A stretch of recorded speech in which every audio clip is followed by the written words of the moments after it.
Betrayal. This is a game I've been waiting to play for so long, and I'm finally able to now. I just recently picked it up. Betrayal is a very interesting game, first off, because it's done in black and white, and it mesmerizes me that it can be so well done. It's so beautiful just for being black and white. I don't see how they did it, but they did. Now, there is some red thrown in there when it's black and white, but that's just like small things like chests or blood, and the way the red mixes in with all that black and white, it's just so incredible. Now, you can play it in color, but the game's meant to be played more in black and white.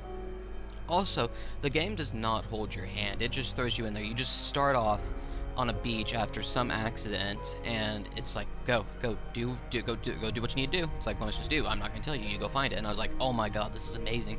I love it when games don't hold your hand. They want you to figure stuff out on your own, they want you to be able to survive on your own.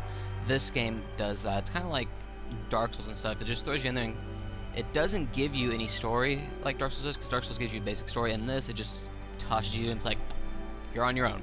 And I was like, oh, this is going to be amazing. And the combat system in it is, I wouldn't say lackluster, but it's fairly simple. You have guns, you have bow and arrow, you have tomahawk, and you can kill the enemies fairly easily. And they can kill you fairly easily. I've died a couple of times already in the game, but when you die, you just go back to your little hub spot that you find. There is an option to turn on loot, where like when you die, you lose all of your stuff, you have to go pick it up again. If you don't make it back there, all that stuff is gone.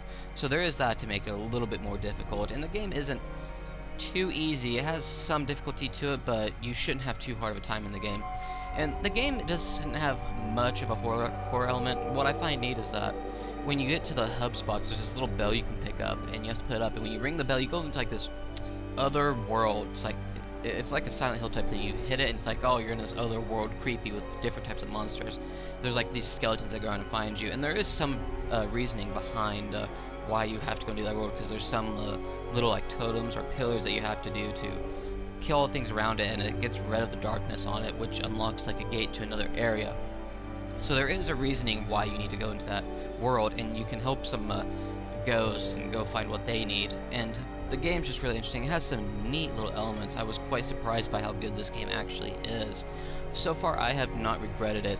There is some stories so far that I found, and so I'm stuck on this island. I find this maiden in red, and she doesn't have like any memories of why she's here. She's looking for her sister. She doesn't know where she's actually. I'm having to like do some little side quests and also help her. And it's an interesting little story, and there is some looting in the game. There's some chests you can find. You pick up weapons, and you can buy weapons too. So you can buy new weapons like a better gun, a better bow and arrow. You can buy arrows. You buy ammo for your muskets and everything. And it's just so fun. I would recommend picking it up if you haven't. I don't know the full price for it. I think it's like $10. I probably would have bought it for $10. If you ever get the chance, check it out. It's very neat. It's very fun. It's a beautiful game, and it's just so well done.